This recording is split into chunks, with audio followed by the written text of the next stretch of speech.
Scorpio, Scorpio, Scorpio, Sun, Moon, Rising, or Venus sign. Sumainyo ang kapayapaan, ang pagmamahal at kaliwanagan. This is your weekly reading for the month or for this coming days. No, this is weekly reading. Pwede din yung timeless ha, nangyari na, mangyayari pa lang, or nangyayari na. Iba-ibang collective reading to, iba-ibang tao, sitwasyon, pangyayari yung mahagip na energy. So, hindi lahat is makaka-relate ka. Kunin mo lang yung mga energy or readings na makaka-relate ka. Isang tabi mo kapag hindi ka makaka-relate. Kuha tayo ng overall energy mo, Scorpio. Wow, lovers, no?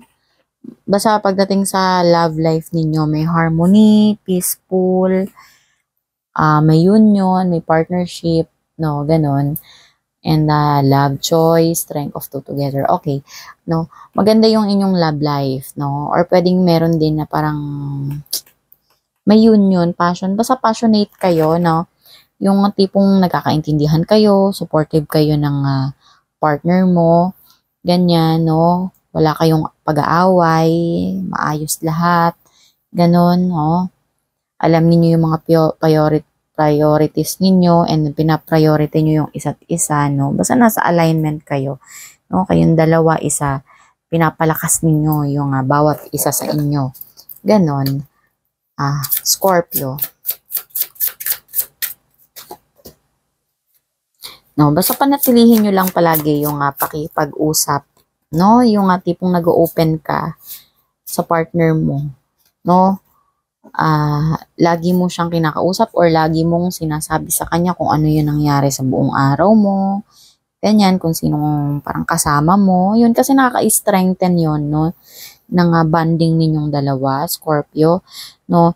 And something, alam mo yun, sa kanya ka makaka-feel, or this week is makaka-feel kayo ng parang something amazing, no? Yung something magical, yung parang pambihira, yung tipong may darating, no, sa inyong dalawa, or pwedeng yung partner mo is mag-e-effort siya.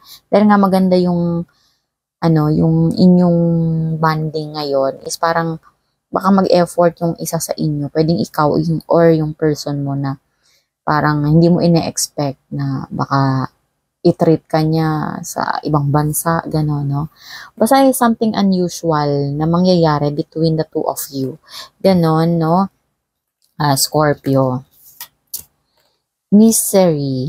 And siguro kasi parang tapos na yung mga misteryo ng buhay ninyo. Alam mo yun, yung parang dark side ninyo. Baka dati kasi hindi ka masyadong nag-open sa partner mo, ganyan, or maybe yung partner mo. Pero dahil nga parang something na may nag-effort sa inyo, or parang may magandang mangyayari, or dahil naging open na kayo sa isa't isa, lagi na kayo nag-uusap or napapag-usapan na ninyo yung mga bagay-bagay, no, na dating hindi ninyo napapag-usapan, no, yung parang na-unlock na yung mga misteryo ng buhay ninyo, yung parang wala na kayong tinatago sa isa't isa.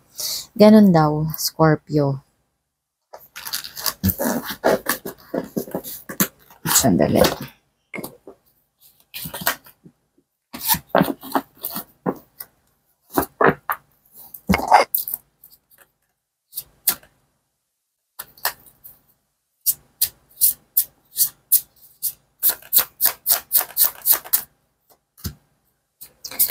Deeply hurt and sad, feeling lost, grieving, despair, breakup, heartbroken, cutting out, separation, stop the partner, silent.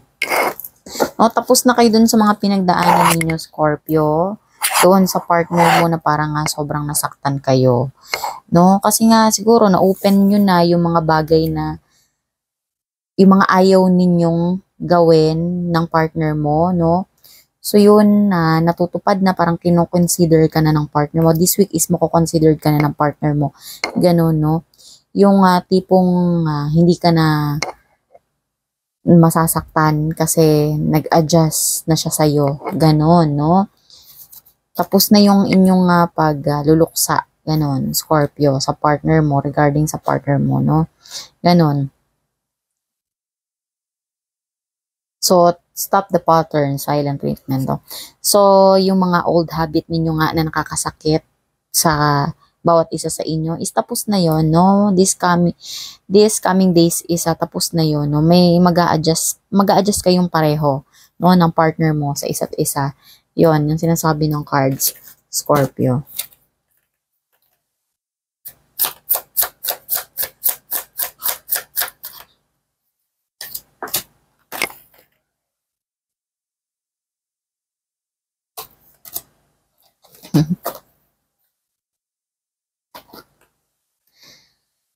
So, Scorpio, sabi dito is no obligation to take advice from others. Baka kasi sa relationship ninyo, Scorpio, para kasing may nanunulsol. Ganon, no? May nanunulsol or isa siguro sa mga issue nyo dati, no, ng partner mo is parang may nanunulsol. No? Kaya parang meron kayong hindi pagkakaunawaan ng partner mo, no? Or maybe baka isa sa inyo, ikaw or yung person mo is sensitive na yung tipong mahilig lumapit sa mga manghuhula. Ganon, no? Sa mga energy reader. No? Katulad nito, yung tipong makarinig lang siya ng sabi dun sa horoscope ko, yung partner ko daw is babaero or lalakero or maglolo ko, no? Kaya yun, inaaway ka niya. So, yun yung parang nagiging issue ninyo, no? Dati. Pero ngayon, hindi na nga kasi mag-a-adjust na ngayong na kayo sa isa't isa. Ganon. Sa makaka-relate lang na Scorpio, ha? So, tomorrow is another day. Pero if in case na, halimbawa, yung parang ganyan, na bumabalik na naman yung ugali ng partner mo na kung halimbawa man is, lumalapit na naman siya sa mga ibang tao, nagpapadikta, ganyan, no? Or maybe kung ikaw to, kasi tomorrow is another day, no? Aluin mo lang siya, yung i-comfort mo lang siya na, sige na, matulog ka na muna or matulog na muna tayo. Bukas, pagising natin, bukas na tayo mag-usap nito, no? Iba kasi yung nagagawa ng matulog muna ngayon, palipasin muna yan. Kasi kahit pa paano, nare-relieve yung tension, no? Hindi na kayo masyadong mainit, hindi na masyadong mainit yung pag-uusapan ninyo, wala nang sisihan, gano'n, no? Pag nakatulog na kayo, ganyan, no? So yun na, isipin mo daw na kung meron kayong pinagdadaanan ng partner mo, or maybe pwede din itong kahit meron kang pinagdadaanan sa buhay ba, regarding sa trabaho mo ba, regarding dyan sa kapitbahay mo, sa friends mo, sa family mo, sa relatives mo, no? Kung may mga issue ka na ganyan, Scorpio, is, alam mo yun, bago kami pagsabihan ng tao tungkol sa mabibigat na pinagdadaanan mo ngayon is, itulog mo muna yan. Sabi ko nga sa'yo, tomorrow is another day. Ito yung sinasabi ng card. Kasi iba yung nagagawa kapag natulog ka muna ngayon. Tapos, bukas kasi, pagkagising mo, yun nga, galing sa pagkakatulog mo, yung natulog ka na merong bigat ng pinagdadaanan. Ganon. Kasi huhupa yung emotion mo no? Maybe hindi na ganun kalala, katulad nung bago ka natulog, ganyan, no? Pero iba kasi yung nagagawa pag pinagpabukas mo muna yan. No? Yung mga mabibigat no? It is subjective naman yung tomorrow is another day. Pero sinasabi ka ng cards dito, kung meron kang pinagdadaanan na mabigat, is ipagpabukas mo muna yan. Kasi magigiiba yung mood mo niyan. So, ganon. Yun yung sinasabi ng cards sa'yo. Scorpio, no? So, naman tayo ngayon ng angel message.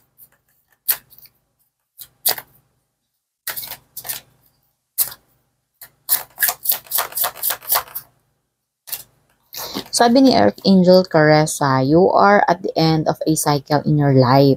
So, nasa cycle ka na daw ngayon ng buhay mo na para may nagtatapos. Call upon your angels to comfort you. Tawagin mo daw si Angel Caressa, no? Para i-comfort ka niya. I-comfort ka niya at gagabayan ka niya sa iyong susunod na hakbang. Kasi, ang naghihintay daw doon sa'yo ay happiness, no? Hinihintay ka ng happiness. So, yun yung sinasabi ni Archangel Caressa. So, naman tayo ngayon ng isa pang messages mo, Scorpio.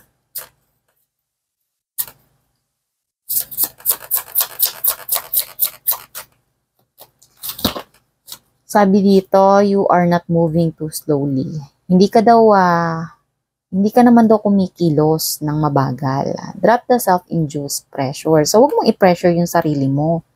You are at the sweet spot between taking care of yourself and still making advancement on your goals, no? Ikaw daw ay nasa matamis na sitwasyon ng iyong buhay, no? Between na pag-aalaga ng sarili mo at masyado ka lang advance, no, sa iyong goal, no? Iniisip-isip mo yung mga future mo, ganon. On this path, there is no such thing as being behind, no? Sa iyong tinatahak na landas, walang ibang mas nakahihigit daw doon, no? Na wag mo daw tingnan yung sarili mo na nale-left behind ka, no? Smile, ngumiti ka, breath, no? Huminga ka ng malalim, no? Parang pause muna sa mga ganyang pag-iisip, no, Scorpio? Carry on, kaya mo yan, no? Yun yung sinasabi ng cards dito sa'yo, Scorpio. So, yun lang yung reading mo for this coming days. Thank you, bye.